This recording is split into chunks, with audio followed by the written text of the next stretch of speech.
Greetings, lovely listeners. I'm Goddess Arroya, and I'm thrilled to welcome you to Elevate and Dominate, the place where power meets play.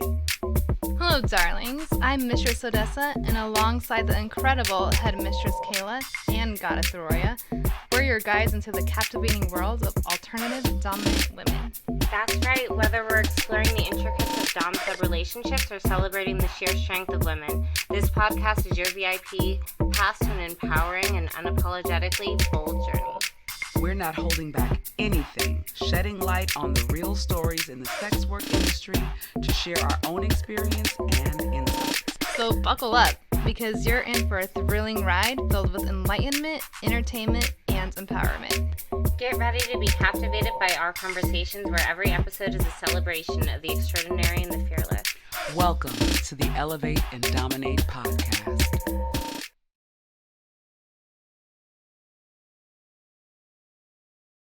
Hello, everybody. Yes, we are doing this online today, just so you know. I am your host, Goddess Arroya Lessons. My friends here. Mistress Odessa. I'm Mistress Kayla. And we have a beautiful guest here. Could you just say your name for us? I'm Miss Blu Thiccems. Oh, Miss Blu Thiccems. Thank you. I love your name. Thank you for stopping through. Of course. We are just so excited to have you on the show. I met you at DomCon, but Yes. I think I'm trying to think of where else I had met you. No, it was at when we went to go see Meg the Stallion. Yes. You were in a video that I had taken at the event, and you were swinging. That was you. Yeah. Mhm. Yes. Yeah. That's so funny. And Yeah. I knew that she worked at Sanctuary. So that's where I remembered you from. Yeah. And then when I was going through the DomCon the thing that they send out to tell you who's teaching the classes, I saw your name and I was like, oh. And I wanted to take your class, but it was another class at the same time. So I think I had seen you sitting outside and I was just talking to everybody, girl. I was sparking up a conversation like, yeah, so I want to get you on my podcast. And I was like, I hope they don't think I'm just being Hollywood, because I seriously was like so interested in trying to find out about religious play. Because I did not grow up in the church. I didn't grow up in the church. I joined the church at around the age 19, 20, when I was going through like a tumultuous time in my life. Kind of like a leader. So I ended kind of pull people with me. And so my mom, sisters, and they all came with me. And I learned a lot from the church. But then I just started to realize that, those who seek outside themselves don't really have, their religion is not within. You know what I'm saying? It's not of course. So I'm so interested to talk to you and hear your perspective on this, and just learn more about what you do and your background, and just get to know you. Yeah. Well, I've got a lot, so. But yeah, we first met. I think we met through Mistress Mia Dark at LA Pride a year or two back, and that's where I had met you, because you would talk to her, and she was teaching me how to more directly aim a whip, and that's where you had saw me practicing. So. Yeah, that video, you have the biggest smile. I swear, I know exactly what video. Exactly what video. I love that. Yeah. But yeah, I think that was the first year I think the video was me throwing my floggers, because those floggers were the ones that I'd gotten the color set to my color, because I do everything in blue, obviously. So I think that was my first set of like personalized floggers that I had. So That's cool though. That's so funny. I didn't know that. So I'm an open book, and I've always said that, especially in my classes and when I'm talking to people. I don't hide things, and the things I even do outside the community, I'm always an open book. So yeah, I love that. And even your web page or site, if you will, is like even reading it, I was like, oh my God, I feel like I know her. Just like reading everything, it was like, it's cute. I really like it. So we read somewhere that I read somewhere that you were the daughter of a preacher. I am. Hey. Yeah, I'm a to this day, and usually the way I say it, to this day, as we speak, to this very second, I am the daughter to a Baptist preacher. Ooh. Okay. He doesn't know that you do this, or he does? Oh God, no. Oh God, No. no. So growing up, I was the daughter to a Southern Baptist preacher. And now that he lives out here now, so it's just a Baptist preacher. But I'm a preacher's daughter. So Well, wait, what do you mind me asking you what you tell him you do? Besides just like so outside of all of this and being a pro and all these things, I run a bakery outside of this. So I'm a pastry chef. That's my regular job.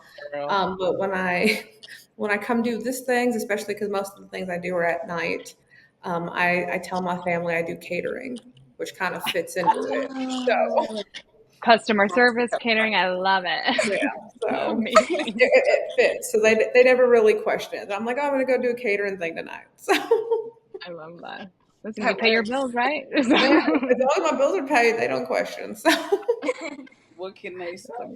yeah, exactly. I'm not in jail. I'm not hooked on like drugs and living in the streets. So I mean, I'm still doing my things that I got to do. So Now you're catering. yeah, I'm catering. I'm catering to the public.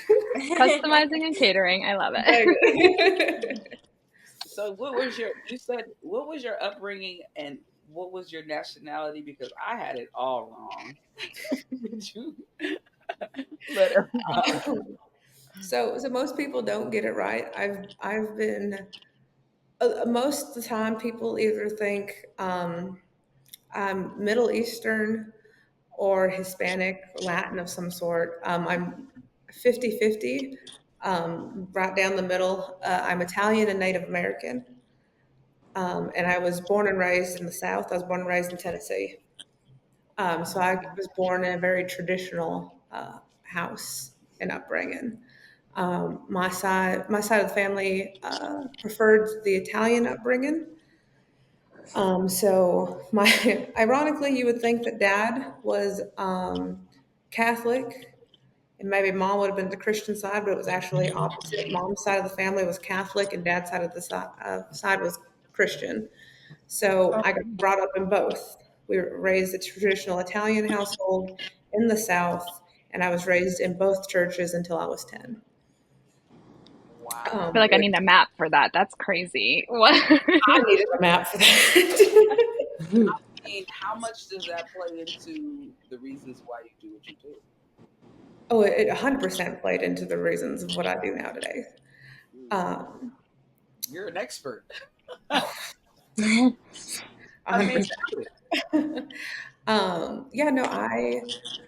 it was very traditional. I went to we went to Catholic Mass on Wednesday, and then I went to Baptist church on Sundays, and I did that all the way till we went to church, both churches from, I think I was like, they started me at 3. I got baptized as a baby with the Catholic Church because that's just how they do it. And then I started going to Mass, I think at 3. And I started going to Baptist on Sunday at 4. And I did both of them till I was 10. I got baptized in the Christian church at 11. And then when I was 12, they said, pick a church. You're old enough. You can pick which one you want to go to. You don't have to go to both anymore. And I went, thank Christ. And I was like, the Catholic Church makes me fucking tired, so I'm going to go to Baptist. Right. There's a lot of up and down and up and down. I get that. Yeah. So I did that for a while. Baptist church too. I chose wrong. And then even then, we weren't always in the Baptist church. If you guys know anything about religion, we started off Nazarene. And Nazarene is probably even more strict than Baptist. Baptist is a step down from Nazarene. Whoa. I've never heard of Nazarene. I've actually never heard of that either. Yeah. Oh, Roy, I can't hear you, by the way. Oh, Nazarene is Nazarene is very to the book when it comes to Christianity. Nazareth, yeah. Like no showing of the ankles. You wait till marriage. It's you, like no sparing of the rod. It's very Nazarene is very to the book when it comes to Christianity. It's very old school. Interesting. What do you mean sparing of the rod? What is that? I don't. What? You spank your children. Oh. Sorry, my brain went. You're fine. So Like, here we are. Baptist is a little more lenient. I say that very loosely. So we went from Nazarene because that's how my dad was raised, and his side of the family was raised because his dad was Nazarene. And my dad no longer wanted to be Nazarene, so I think when I was like 5 or 6, we went to Baptist. Oh, wow. That's a lot. Yeah. And then we were Baptist forever, and Dad stayed Baptist. And I think when I was 16, I started questioning Christianity, and at 19, I left religion altogether. So I had a lot of things that happened in my personal life that I went, there really is a God that loves you and is supposed to protect you. Why did X, Y, and Z happen? And I was like, that's not a God. If that's a God, that's not a God I want to follow. And so I left church and religion as a whole. Thank you for sharing that. Yeah, that's really interesting. Yeah. And like, girl, you came on top, obviously. People are like preaching and like getting on their knees for you now, which is the best. Well, we So know. yeah, tell us more. Yeah, we know what drew you to this area. We know it because you just explained that. But so how do you balance the intensity and the sensitivity of religious themes in the scenes that you make? So I know, because now we know where you get it from. Where do you put it in your scenes? Ironically, I preach, especially in my classes, and when I talk to people who come to me that want to do sessions with this, religious kink is not for those of the weak. Religious kink is not meant for people who want to be delicate, and religious kink isn't meant to be for those who want to be sensitive about it. Religious kink, when it's done correctly, is going to step on toes, and it's going to hurt people's feelings. There's no way to be delicate about it. You can be very artsy.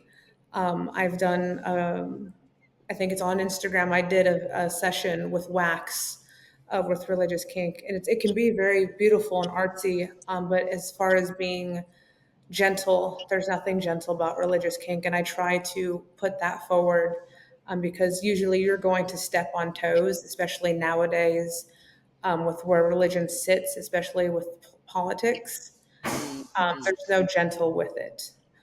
And that's usually what I try to like put forward as a disclaimer with a lot of people. I'm like, I'm going to step on your toes. If you don't like it, just keep walking because I'm not going to stop. It's very parallel to religion, though, in general. It's like, it's going to step on toes. It's going to step on toes. It's not going to be gentle. It's not going to be gentle. Like, and I love that. That's very much my personality. I'm like, if you don't like it, I'm not here to make you happy. I'm here to make me happy. So there's the fucking door. So yeah, you're like, no refunds, bitch. And I was gonna pretty much. This is about you as the dominant being happy and doing what you want to do. So I could see that, when you speak that. Oh, am I too low? Sorry. Yeah. I can't hear you. Yeah, I was like, what? Yeah, me too. I was like, can you hear me better? Is that better? Yes. Yeah, a little bit, yeah. A lot better? Yes. Decently. Okay. I'm needy. No. It's not? That's better. Oh, okay.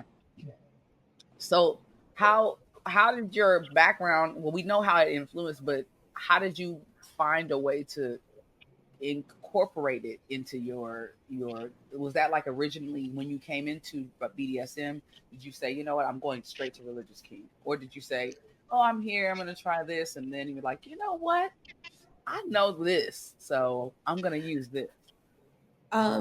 Actually, that's not how it started at all. When I got started in BDSM, I was very much, I got started as a show pony. I did it for the performing aspect. I very much enjoyed the lifestyle and having the scenes, but I enjoyed the exhibitionism and doing performances and getting the raw shock factor that people would get because I'm such a heavy masochist.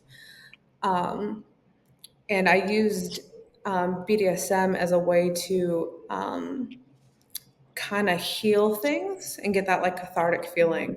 And the dominant I had at the time was like, well, you could potentially heal the religious trauma you have. And I went, I'm sorry, what? I can do. And I went, okay. I was like, so how do I do this? And to this day, I still own and possess the Bible I have from when I was a child. And they said, well, pull out that Bible. And it was in books that I had in storage. And he said, we're going to use this tonight. And we're going to see if this works. We're going to see if you like this. We're going to go from there.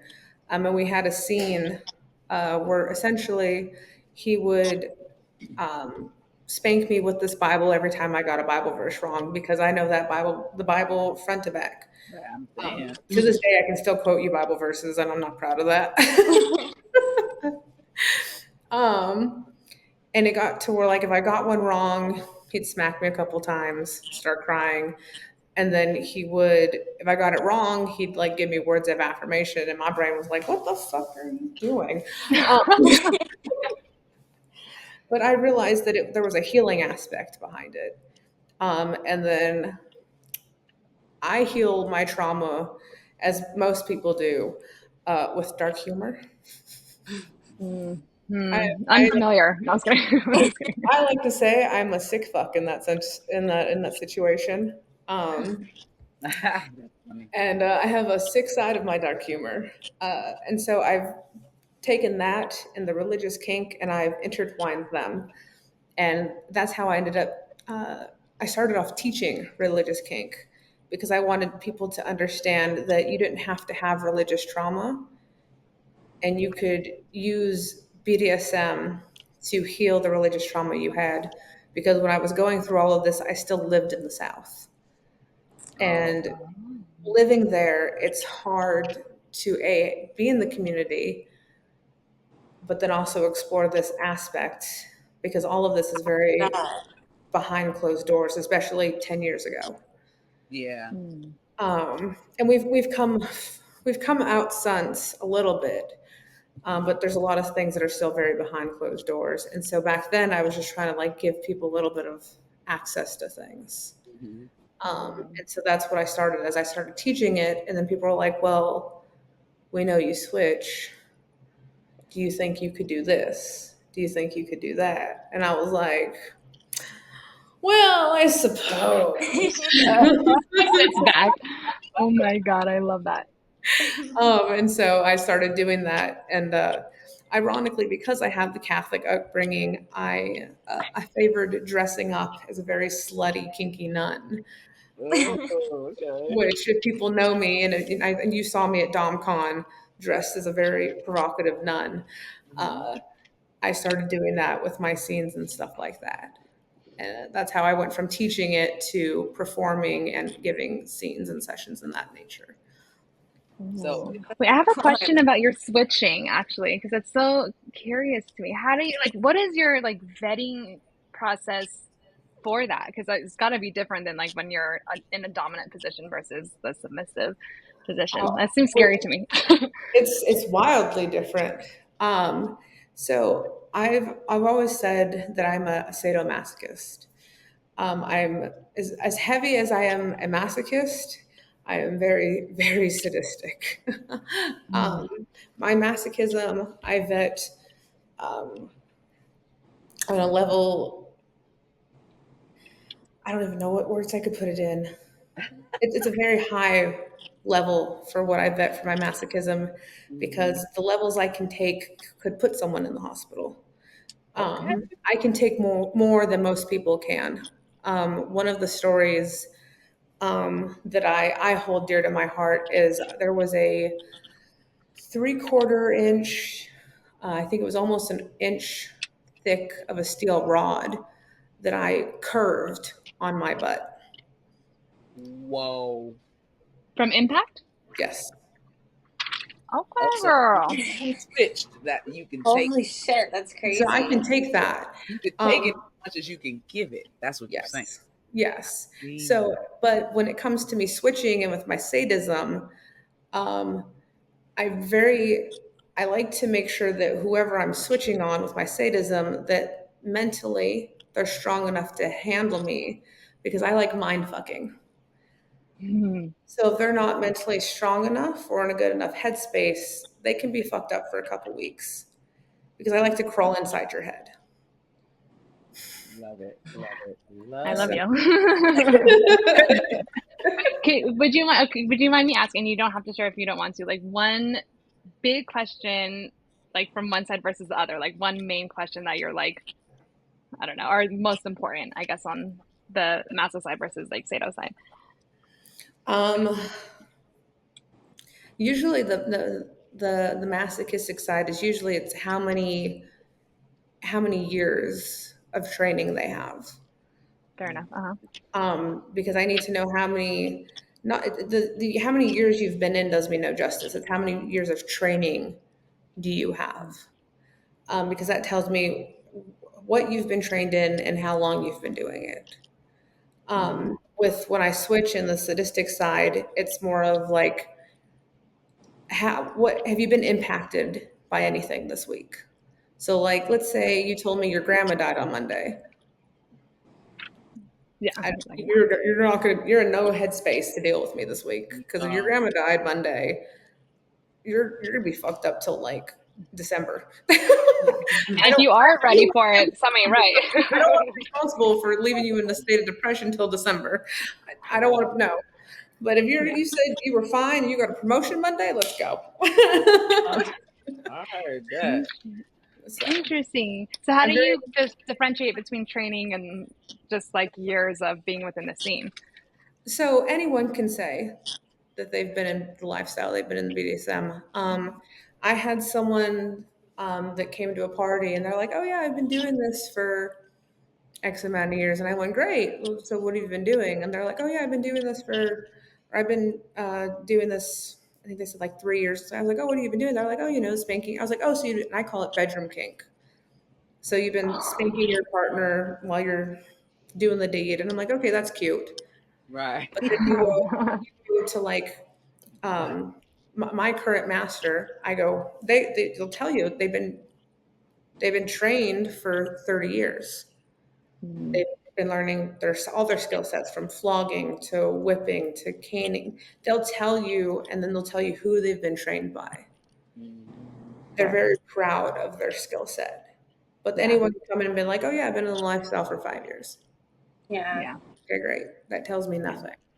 Yeah. Also saying lifestyle is like, I feel very different as well. Like that's like, would be a thing, a red situation for me. Like lifestyle is very different than like what you're walking into. Oh yeah, and definitely. And people know that for me. Like people like, oh, how long have you been? Like people tell me that I'm one of the elders. Like they come to parties and they'll be like, oh, I'm a baby. Like we have a party here at Sanctuary, and they do like a little newbie orientation, and then like the person who runs it is like, oh yeah, I'm the baby, but you'll find out very shortly. And they look at me, they're like, but there's elders in this group, and I'm like, shut up. I've been in this 3 years, and they go, and they get to me, and I've been in lifestyle for over 10 years. And then when people ask me like, well, how long have you been doing this? I was like, well, I've been in this over 10 years, and I would go, because I've been trained. And they go, oh, and the minute they hear that, they understand, because I was trained old guard. Old guard isn't really around much nowadays, because it's something that isn't politically correct. Yeah, it's not politically correct for nowadays, and very few are willing to work it to be politically correct in today's days. What is old guard? Yeah, I never heard of that. Old guard is basically for what was created to be in the traditional Leatherman community. But it's very traditional BDSM. it can be very high protocol training. And that's how I was traditionally trained. Okay. And it was aimed towards the Leatherman community. Because when you break down everything that I am, I'm a leather bottom. And my first dominant was a leather top. So it worked for the two of us. Okay. And my current master is a title holder or a past title holder and a leather top. So it works for us. But it was very traditional high protocol training. You have so many dimensions. You're so interesting. I say you are interesting. You have so many different dimensions. Yes. You know, and that's so interesting. So how has that translated into working with the new people at the sanctuary? How do you how has I know, because you're so interesting, do they take, like, do they want to be up under you, or are you like, I'm selective on who I train for what I know? Because it seems to me you know quite a bit.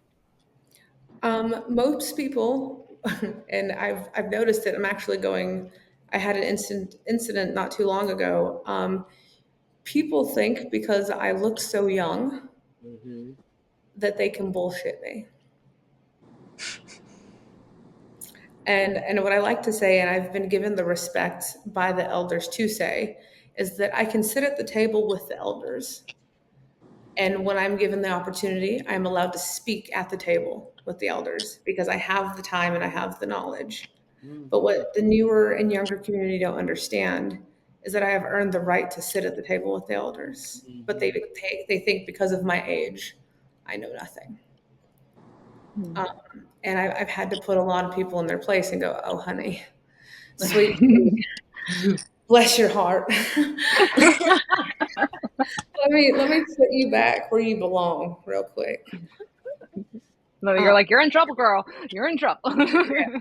I'm like, I'm the last person you want to try to bullshit.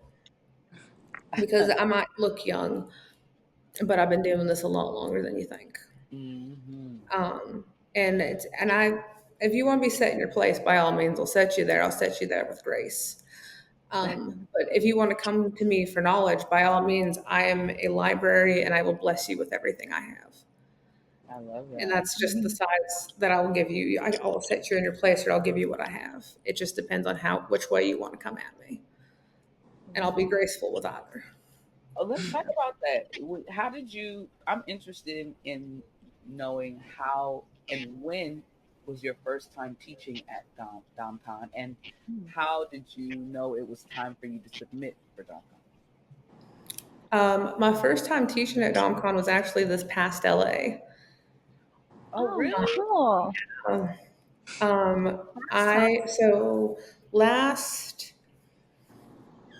Not this past LA, but the LA prior, I had spoken on a panel, and I know how the LA community is. Yeah. And I've spoken at different conventions, I've spoken at different dungeons about the religious kink, and I didn't think that there was much of a drive for the religious kink here. And so I kind of just kept it off the table. Really? And I'd spoken at a panel, and I had so many people speaking to me afterwards, like, you should teach this, you should bring this to a class with, like, this is desired, there's so much. And I was like, oh, I was like, okay. And everyone loved my aspect of it, of like, different people have taught it, but it was more of like a spiritual aspect. And everyone enjoyed the fact that I came at it from a point of like, I was trying to destigmatize the taboo behind religion, sex, and kink, and that I was trying to help people use it in a sense of like they could heal the trauma. And there was such a drive for it that's when I went to the headmistress of Sanctuary and was like, can I bring it to a class and teach within your dungeon? And then the educator for DomCon was like, would you be willing to teach at DomCon? And I went, yeah, what do I do? They were like, just submit your thing and we'll go from there. And so that's what I ended up doing. And this past LA was the first time I had taught, and I actually submitted to teach at NOLA that's coming up here in October. So, Congratulations. thank you. There was actually a huge drive for people for me to go teach at DomCon and NOLA. So I was like, okay, chill out. I'll do it. I don't know what That's perfect, though. Oh, I think the backdrop of NOLA and this religious kink is going to be really cool. Oh, 100%. I think you need to get ready for your cemetery photo shoot, girl. Oh my God, yes. Ready and for it. Ready, because I know they have some beautiful cemeteries out there. Oh yeah, and I just got a new, thanks to my master, I just got a new nun outfit. So that's gonna be a whole thing. So can you give us three ways? Like you probably can't just condense your whole class in a few things, but what are like 3 things that you would really address for somebody that was interested in religious kink? 3 things. Oh, 3 things. Okay.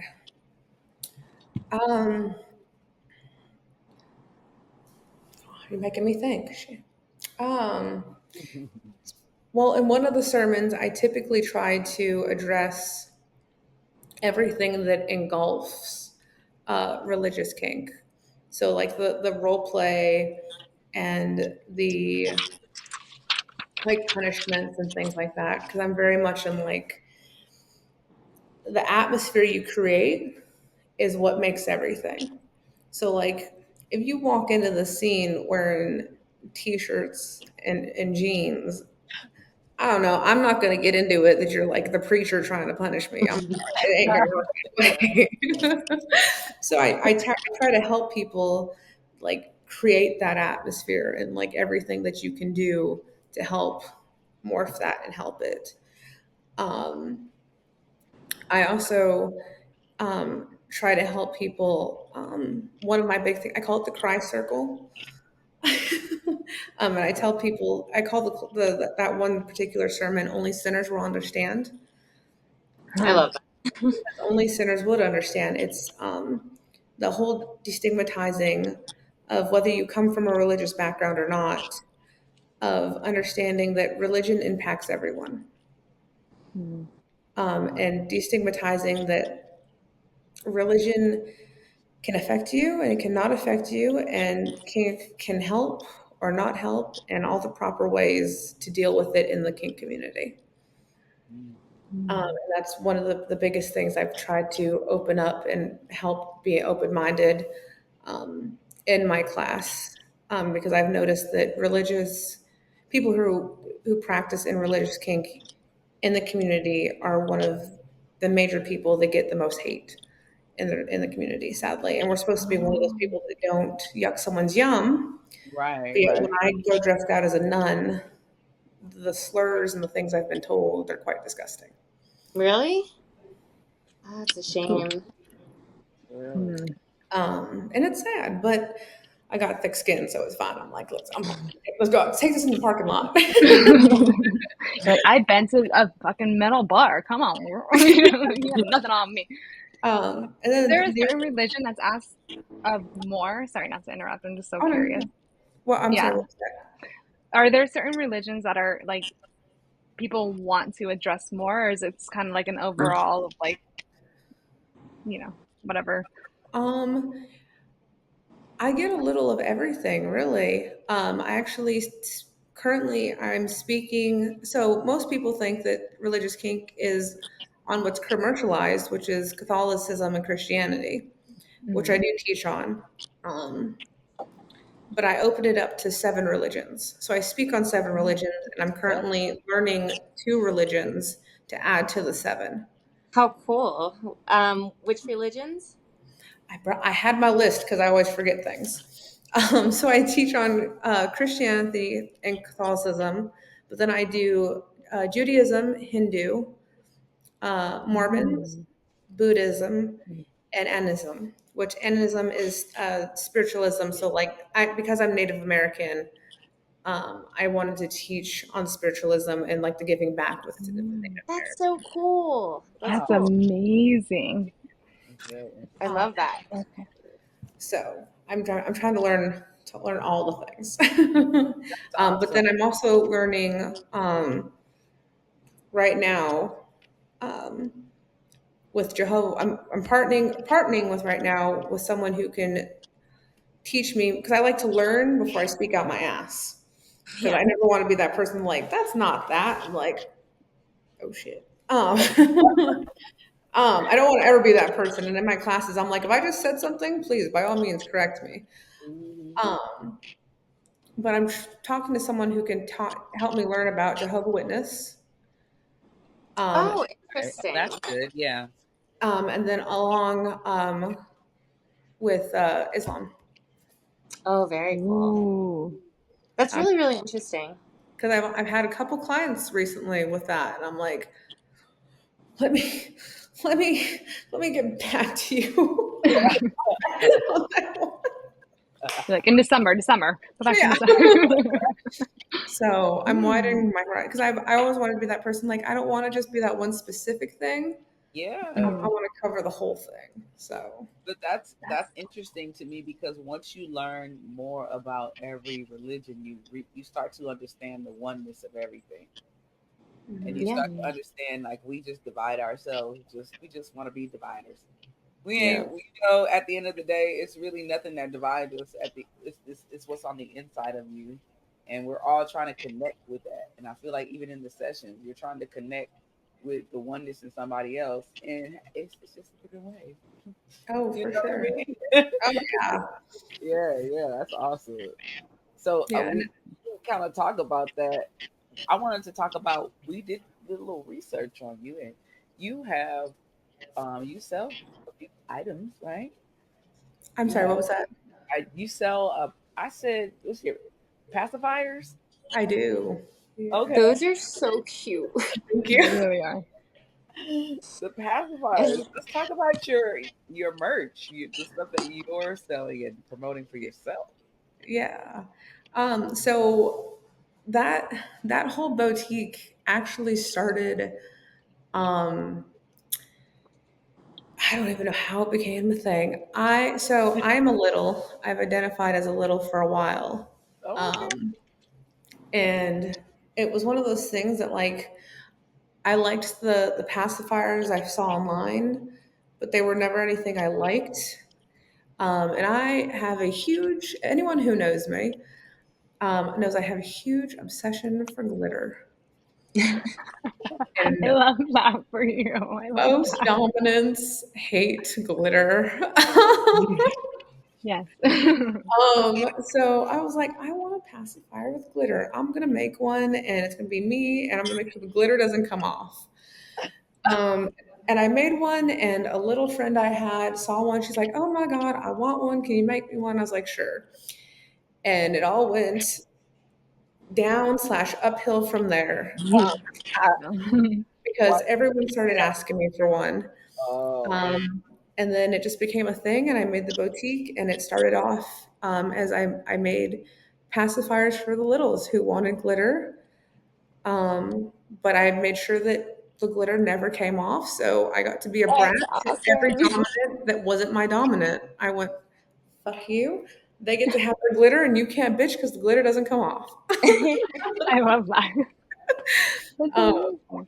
and I get dirty looks every time the dominant's with them, because they just look at me, and I get to show them my handy dandy tattoo because it says brat.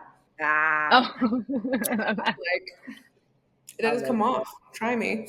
I love Um, and then it kind of progressed from there. I ended up making custom stickers. I have shirts that end up saying things that I say on a regular basis. I have like little activity boxes for littles, because I know I do like stimming things, and I get bored. So I'm like, what can I do? And it just ended up being a whole thing. And so now the shop that ended up being something I just wanted to make a pacifier for myself has become a thing that I take with me when I go to different kink events. that. That's so Think cool. That's really cool. something that they sell, like, not sell, but like, that they can make of their own when it comes to this. Because I know when we started our website, we didn't we started throwing a whole bunch of stuff on there, and I'm still really don't know what sticks. I don't know what sticks.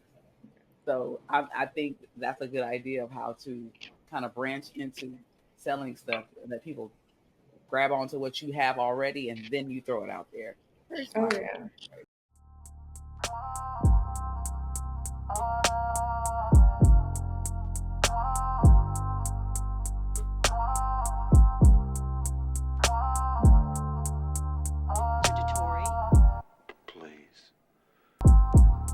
What's going on, subbies? My name is Mistress Kayla, and I'm here to guide you through the unique and exquisite world of BDSM.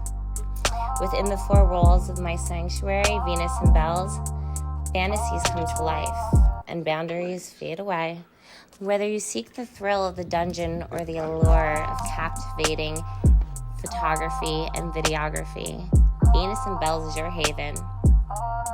As your head mistress, I invite you to explore the depths of your imagination. Our photography studio captures moments that transcend time, turning desires into exquisite art. Book your session today and join me on a journey into the extraordinary. Venus and Belle's Dungeon and Photography Studio. Elevate and dominate your senses and let the fun begin. And I love it too because it started out as me being towards the littles and the pacifiers to like, then the dominates wanted stuff. So that's how I ended up getting into the shirts. And then I got the middles. So I had the activity boxes and the stickers. And as of this year, I ended up getting 2 wholesale accounts because the ravers found me. That's exactly what I was thinking. I was looking at the pacifiers. I was like, damn, I wish right now. So now I have 2 wholesale accounts because the rave companies found me. So it's a whole thing. Cool. Oh my God. You're probably so busy with Burning Man. Oh my God, yes.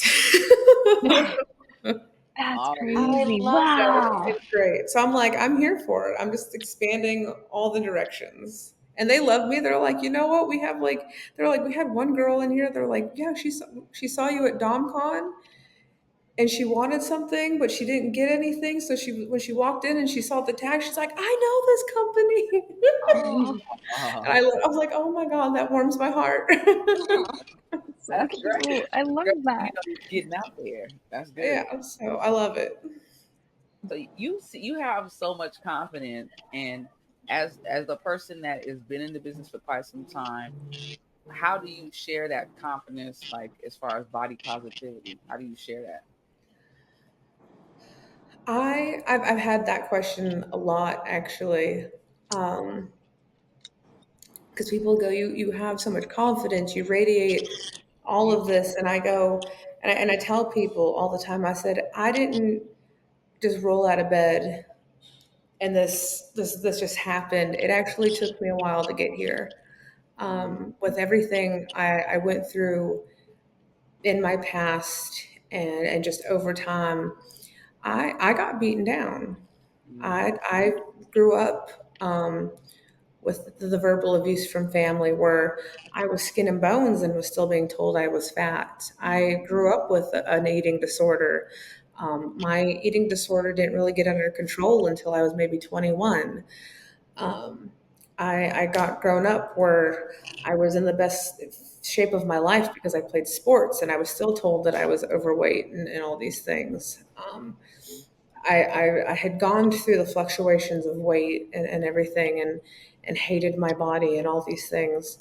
And I tell people that, and I'm like, it takes time. You have to learn to love yourself. And you can't look for that in other places. You can't expect someone else to love you and then to love yourself. That's going to have to come in from you. And it's not going to happen overnight. It's not going to happen in a month. It takes time working on you. And they're like, well, when does it happen? And I said, it happens when you're ready and when you start healing. Right. And I said, it took me years. And I actually just had a whole revelation over the last couple months. I started getting some confidence over the last couple years where I was going out in the public in some outfits that you wouldn't have caught me in a couple of years ago. And I was like, you know what, if people don't like me, they can shove it.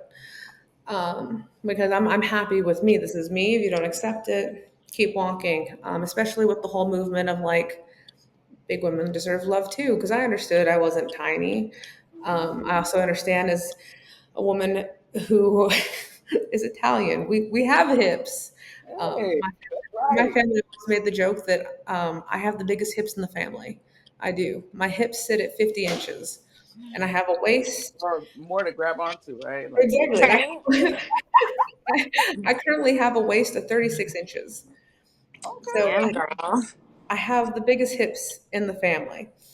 Um, so I went out knowing I was a big girl. And if you couldn't handle me, that just meant you weren't meant to fucking to have me. Uh-huh. And so I went out knowing that pride, like, you know what? Keep walking. You can't take this. You gotta be this tall to ride this ride. That's right. Hey. And that helped me learn to love myself a little more. Mm-hmm. And that's kind of what I keep telling people. You just got to learn to love yourself, and the confidence will start showing up more and more. You got to be comfortable with you before you can be confident with anything and comfortable with anything else. And this year was a big turning point for me, because there were a lot of goals that I wanted this year, and a lot of things I wanted, and a lot of things I wanted to overcome. And I told people I did a big clean out. I kicked out a lot of toxic people, did a lot of things of just removing all the toxicity. Because when you kick out the toxicity, it's crazy what happens. Yeah. And I did that. And for the first time, I think maybe a month and a half ago, once like all the dust had settled, I was that person that just had body dysmorphia Right. probably since like when you hit puberty, 12, 13, you look in the mirror and you're like, ew, what is this? And you look in the mirror and you just hate your body. As a female, you just look in the mirror and you hate your body. And that was just what you taught, because you look at the magazines and you go, oh, you're supposed to be this size. Or you look in the magazine and you look, oh, this is what size boobs you're supposed to have, or this is the size your butt's supposed to look, and this is how you're supposed to look, and this is your skin, and this is this, and this. Mm-hmm. And Perfect. by looking at me, I'm a goth. I'm a thick goth girl, and I own that. Mm-hmm. Own it to a fucking T. And a month and a half ago, after all the dust had settled from me doing all this work of kicking out toxicity, I looked in the mirror for the first time, and we'll put 15 years on it. I didn't have the body dysmorphia. That's And That's awesome. the one thing I had preached to women and men for I don't know how many years at this point, I finally love my body. mm-hmm. I finally loved my body, and I was happy with what I was looking at in the mirror. I was like, finally, I'm taking my own fucking advice. Yes. I That's so love good, that. though. Yeah.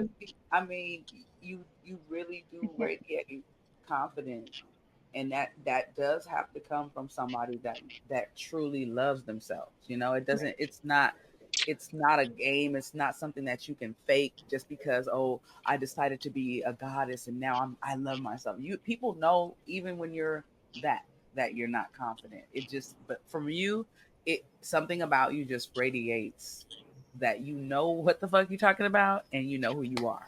Well, thank you.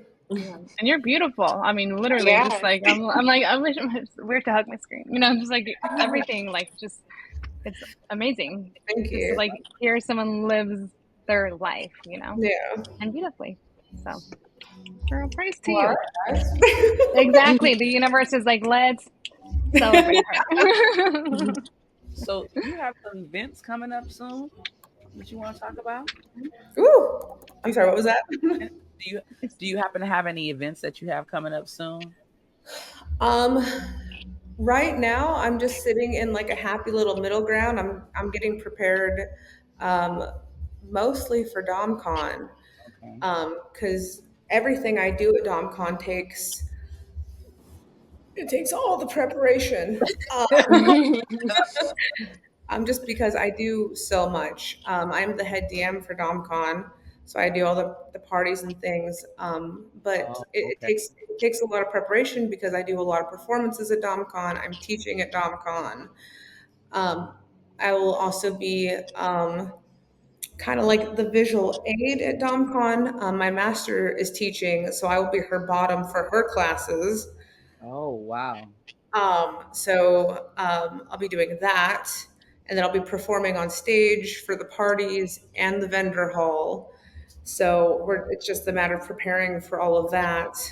Um, and then I know I'd have Torture Garden in November, and then I'm trying between now and December. I'm preparing for Sanctuary's leather contest because I'm running for my leather title this year, which is very exciing. So explain that. Explain that. Okay, I need to know more about that. The leather title. Yes. It happens. Usually, most places start, I believe, in April, and they can go all the way till December. There's club titles, there's city titles, there's county titles, there's regional titles, and there's a country title. It's IML, I believe. But you can, as a bottom or a top, you can run for a leather title, and it's you representing club, state, city, state, count, region as your person for leather in the leather community.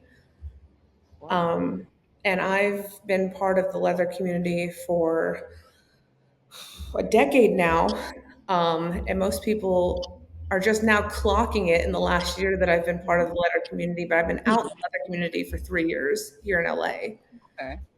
And with my master, they've been helping me prepare for the last 8 months to run for the leather title at the end of this year. Oh, wow. Is that like in line with the old guard kind of? Because I know the leather community is very Yes. kind of old guard. Yeah. That's so cool. Yeah. So I'm very excited. And a lot of people know that a lot of the people in the at least LA community know that I'm running for Sanctuary Leather or Miss Sanctuary Leather. And a lot of people know that most likely I will be the best fit for Miss Sanctuary Leather. So a lot of people have high hopes that I'll be winning.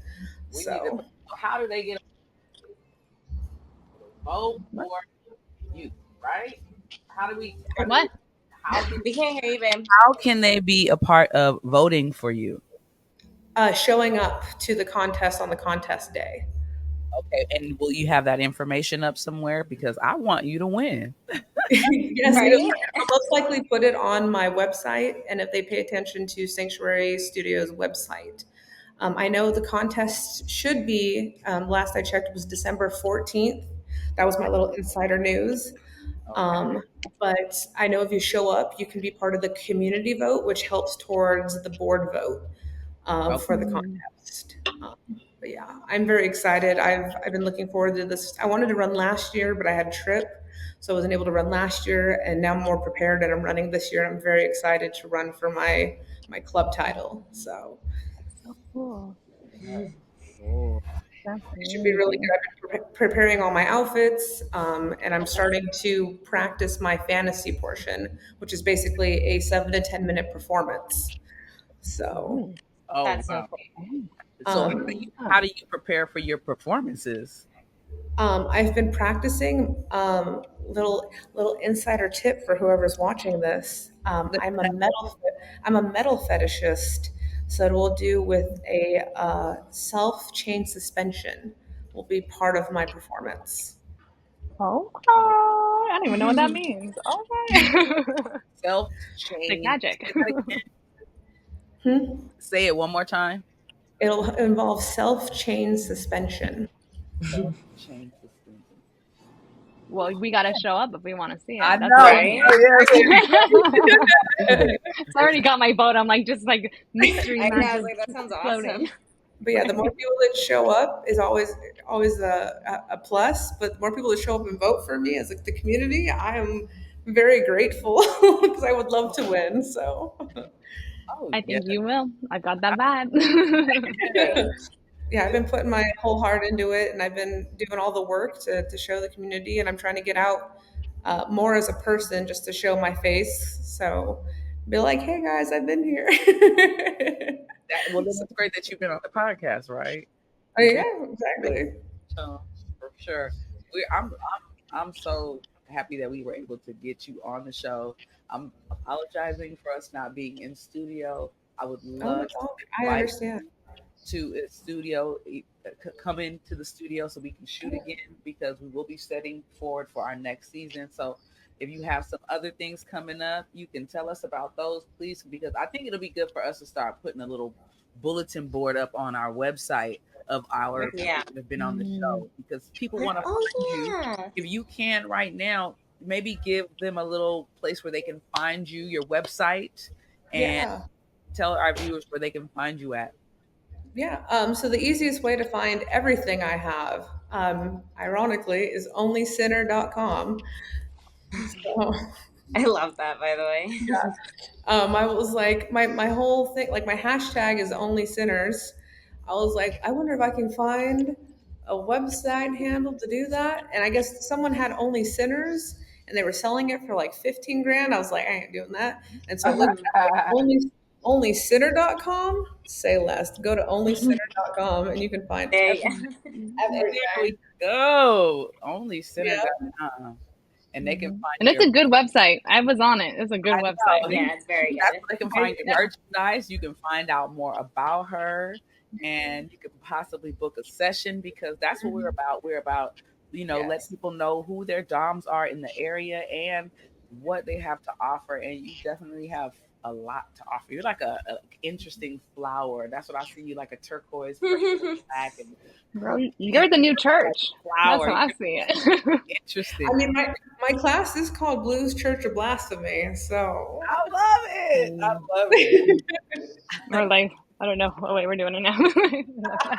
I want to thank you for sharing that you are definitely healing from trauma. That is something that that you have healed from trauma. And I want you to just know that you have definitely helped somebody. You've helped somebody today. Okay. Yeah. So. Thank you for having me. Of course. Thank you so much. That was awesome. Yeah. Thank you. You're amazing. Thank Keep doing what you're doing, because it's working. Healing and saving lives for sure. All right. Thank you. Step into the world of studio fetish photography with our 4-hour workshop at Venus and Belle's. Learn from the acclaimed photographer Steven Sandler and capture the essence of BDSM with live model Mistress Odessa. Expand your creative horizons, join us, and master the art of fetish photography. Thank you for joining us on another episode of the Elevate and Dommenate Podcast. We hope you enjoyed your time with us. Remember, the journey doesn't end here. Stay tuned every other week as we continue to unravel the mysteries of dominance and submission with a twist. Don't forget to follow us on social media for updates and share your thoughts using hashtag Elevate and DOMMENATE. Until next time, embrace your desires, explore the unknown, and always remember, power is meant to be shared.